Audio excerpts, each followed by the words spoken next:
일본 경제산업성이 2019년 7월 1일 정치적 논리로 한국을 화이트리스트에서 배제, 반도체 핵심 소재 3개 품목인 불화수소, 폴리이미드, 포토레지스트 같은 소재 공급에 제동을 걸었습니다. 그러자 한국은 반도체 소재 국산화에 진력을 다했는데요. 가장 먼저 LG 디스플레이가 불화수소를 모두 국산으로 대체했고, 고위층이 크게 분노했다고 알려진 삼성도 반도체, 스마트폰, 가전에서 일본 부품을 싹 빼려 한다는 얘기가 경영계에 돌며 전면적 부품 교체에 대비하라는 내부 공문이 하달, 대체재 확보에 일사불란하게 움직이고 있다는 보도가 나왔었습니다. 국내 대기업들이 일본에 의존하던 공급선 다변화에 나서 그 결과 상당수의 소재와 부품들을 국산화시키는 데 성공하자 일본 아사히 신문은 한국이 탈일본을 가속화하고 있다며 잠자던 아이를 깨우고야 말았다는 기사로 불안감을 드러내기도 했는데요. 마침내 지난 15일 삼성전자가 새롭게 출시한 최신형 스마트폰 갤럭시 21에 일본산 소재를 대거 배제하고 국산을 채용했다는 소식이 나왔습니다.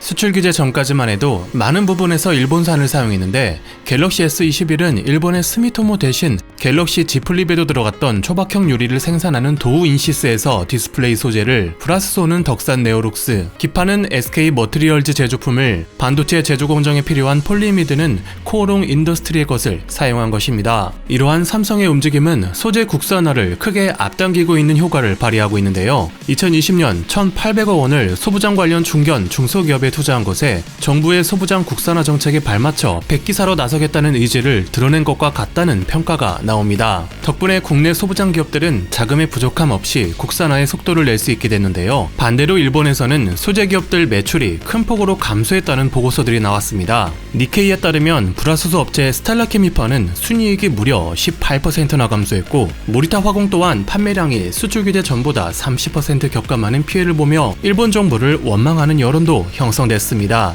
한국의 국산화 파도에 점유율 지지를 위해 아예 한국으로 생산 거점을 옮기며 한국 기업들에게 공급선 유지를 탄원하는 일본의 소재 기업들도 줄을 잇고 있습니다. 뜻밖의 한국은 그간 일본이 독점적으로 만들어온 소재를 한국 땅에서도 생산하게 되며 기술 협력도 얻어내는 효과를 누리고 있는데요. 작년 일본 도쿄오카 공업이 인천 송도 공장에서 한국에선 처음으로 포토레지스트 생산에 들어갔고, 칸토 덴카 공업도 천안 공장에서 특수가스 황화 카르보니를 마찬가지로 한국에선 처음으로 생산 시작했으며, 반도체용 필름 솔더 레지스트 세계 점유율 1위 다이오 홀딩스 또한 충남 당진에 생산 공장을 신축하겠다고 발표했습니다. 또한 세계 3위 반도체 장비업체 도쿄 일렉트론도 삼성 메모리 반도체 공장이 위치한 평택에 기술 지원 센터를 마련한 데 이어 올해도 이 같은 소식이 이어져 19일 반도체용 고순도 특수가스 제조업체 다이킨 공업이 당진 송산 외국인 투자 지역에 반도체용 특수가스 생산 공장 신축 MOU를 충청남도와 맺었다는 소식이 전해졌습니다. 이제는 세계 3위 대만계 기업도 한국에 들어와 우리 기업들이 일본에서 절반이나 납품받던 실리콘 웨이퍼 지분을 빼앗으려 생산을 시작했는데요. 얼마 못 가 다시 손을 내밀어 올 거다, 절대 잡아주면 안 된다, 단교해야 한다, 통화 스와프도 해주면 안 된다고 말하던 일본인들 사이에서도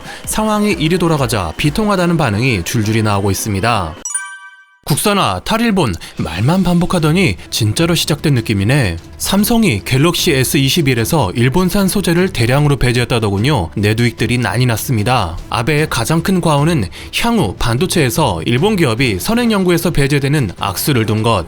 반도체 선행연구의 대부분은 삼성에서 진행된다. 삼성과의 선행연구 없이 3년 후, 5년 후, 10년 후의 미래는 없다. 소재, 부품, 정비 하나도 불가능. 결국 아베는 선거와 일본의 IT 소재 부품 정비와 경제를 바꿔치기 했다. 우익은 인정하고 싶지 않겠지만 분명히 아베 신조 때부터 일본의 영향력이 아시아에서 저하되고 있단 말이야. 방위산업에 다이킨 공업까지도 일본에서 유출되는 것을 심각한 사태라고 제대로 생각하는 녀석이 몇 명이나 될까? 이 흐름은 더욱 가속화되겠지. 한국에 대한 수출 규제의 영향으로 반도체 소재 업체는 국내 공장을 해외로 이전할 수밖에 없겠네요. 반도체 소재는 일본의 점유율이 높은 경쟁력 있는 분야였는데, 반도체 소재 수출 규제에 대한 일본 메이커들의 대책은 재밌게도 한국에 이전하는 것, 뭐 그렇게 되겠지. 완전 하향식 군주국가 일본, 주의를 보지 않는다, 의논하지 않는다. 반도체 소재 수출 규제, 관련 기업 교섭 없이 진행한 결과 수출 격감 또는 없어짐, 생산 거점 해외 이전, 일자리 없어짐. 일본 대기업 경영자의 오만과 태만, 일본 정부의 국가 경영 실패, 일본 정부도 일본 기업도 오만과 태만 속에서 미래 전략도 없이 패배하면 보신을 위해 직원을 처분하고 인재 육성 투자를 게을리했다. 한국은 일본의 기술을 배울 뿐만 아니라 미래 인재 육성에 투자한 결과 현재의 상황을 만들어냈다. 내두익들 또 진 거야? 역내두익 법칙 발동 중. 혐한 이외의 경제 리포트를 보면 한국의 자립에 도움만 준 꼴이잖아. 그리고 일본 소재 기업들이 현지에 진출하고 있고 퇴출되는 건 소매 기업들 뿐이잖아. 얼마나 혐한이 현실 도피하고 있는지 잘 알겠다. 이미 손쓰기엔 늦었어. 뭐 이렇게 되겠지. 도중에 규제를 거둔 일본 정부가 바보 같아. 그대로 뒀으면 삼성 망했을 텐데. 삼성의 비위를 건드리면 보복이 장난 아닌 걸로 정평 나 있는데 잠자는 삼성의 코털을 건드렸다. 삼성의 부품은 일본산. 몇 년 전 얘기를 아직까지. 예를 들면 갤럭시에는 자사와 협력업체 부품이 90% 이상이고 대부분 한국산과 베트남산이야. 반대로 소니는 디스플레이 등을 한국에 의존하고 있지. 한국 기업이 수출 승인 신청하면 정부가 거부하지 않고 있다던데 소재 기업들만 불쌍해. 품질 좋은 일본산 계속 써주면 좋을 텐데.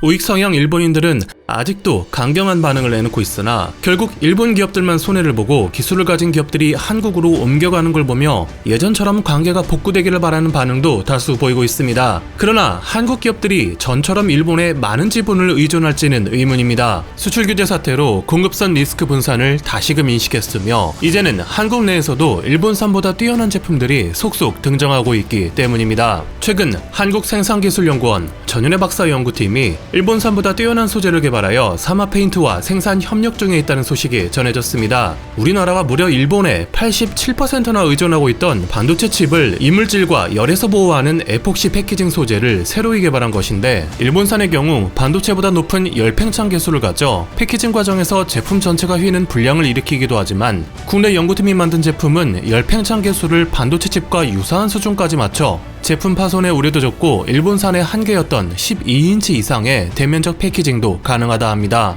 이처럼 한국은 일본 의존도를 성공적으로 낮춰가기 시작하며 이제는 일본보다 더 뛰어난 소재도 만들어내고 있습니다. 일본의 한 야당 인사는 개인과 기업의 강제징용 배상 소송 전에 일본 정부가 부당하게 개입해 이를 크게 만들었다고 지적했습니다. 일본인들 사이에선 한국이 오래 버티지 못하며 결국 굽히고 들어올 거란 반응이 많았으나 일부 우익 계열 미디어를 제외한 언론에서는 일본 기업들이 오히려 손해를 봤다는 의견이 주류를 이루며 일본 정부를 힐난하는 반응도 쉽게 찾아볼 수 있는 상황입니다. 감사합니다. 와트맨이었습니다.